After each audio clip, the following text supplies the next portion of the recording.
ଆଜିର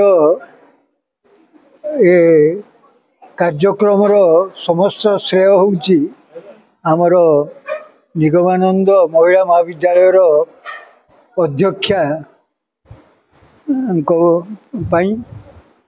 ଉଦ୍ଦେଶ୍ୟ ହେଉଛି ଯେ କଲେଜ ମାନେ ମଧ୍ୟ ଛାତ୍ରଛାତ୍ରୀଙ୍କୁ ପାଠ ପଢ଼ାଇବା ସହିତ ପାଖ ଆଖ ଲୋକମାନଙ୍କର ବି କିଛି ଉପକାର କରିବା, ଏଇଆ ଉଦ୍ଦେଶ୍ୟ। ମହିଳାମାନେ ଛତୁ ଚାଷ କରିକି ଦୁଇ ପଇସା ରୋଜଗାର କରୁଛନ୍ତି। ନିମାପଡ଼ା ବ୍ଲକରେ ବହୁ ପଞ୍ଚାୟତରେ ମହିଳାମାନେ ସବୁ ସମ୍ପୃକ୍ତ ଏବଂ ସମଗ୍ର ପୁରୀ ଜିଲ୍ଲା ହେଉଛି ବର୍ତ୍ତମାନ ସମଗ୍ର ରାଜ୍ୟର ଅଗ୍ରଣୀ ଜିଲ୍ଲା ହିସାବରେ ଛତୁ ଚାଷରେ। ଏବଂ ପୁରୀ ଜିଲ୍ଲାର ନିମାପଡ଼ା, ପିପିଲି ଏବଂ ସାକ୍ଷୀପଡ଼ା ଏ ତିନିଟି ହେଉଛି ଅଗ୍ରଣୀ।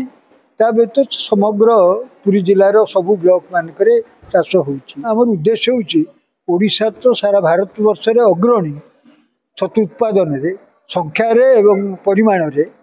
ଆମର ଉଦ୍ଦେଶ୍ୟ ଛତୁ ମାର୍କେଟିଂ, ବିଶେଷ କରି ପାଳ ଛତୁ ଭାରତବର୍ଷରେ ଓଡ଼ିଶା ବ୍ୟତୀତ କେହି କରିପାରୁନାହାନ୍ତି। ପାଳ ଛତୁ ଯେଉଁ 10-12ଟି ଛତୁ ଭିତରେ ଅତ୍ୟନ୍ତ ସ୍ୱାଦିଷ୍ଟ, ପ୍ୟାଲେଟେବଲ୍। ତେଣୁ ସେଇ ଛତୁକୁ ସାରା ଭାରତବର୍ଷରେ କେମିତି ବିକ୍ରି ହେବ, ସେଇଟା ହେଉଛି ଆମର ଆଭିମୁଖ୍ୟ।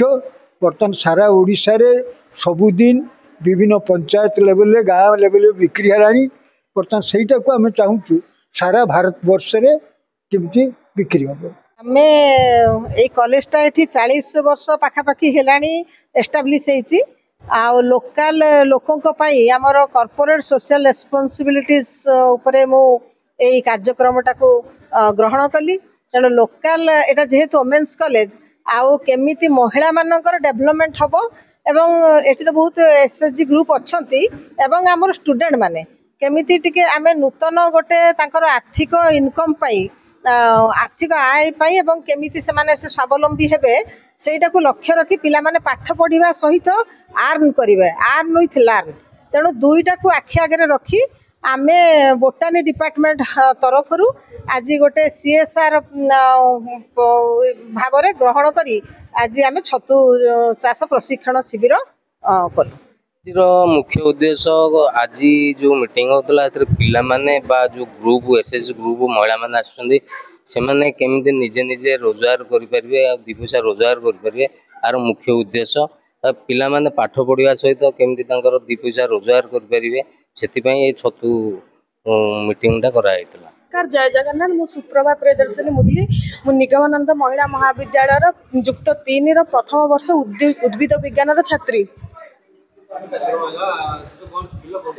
ଏଥିରୁ ଆଜି ଥିଲା ମସରୁମ୍ କଲ୍ଟିଭେସନ୍ ଥିଲା। ଆଜି ଆମେ ମାନେ ଛତୁର କେମିତି ଚାଷ ହେବ, ଛତୁର ଆମେ କେମିତି ଅଳ୍ପ ଦିନରେ ବହୁତ ଡେଭଲପ୍ ହେବା ଆଉ ଇନକମ୍ କରିପାରିବା, ସେଇ ବିଷୟରେ ଆମକୁ ସାର୍ ଆଜି ଶିଖେଇଲେ।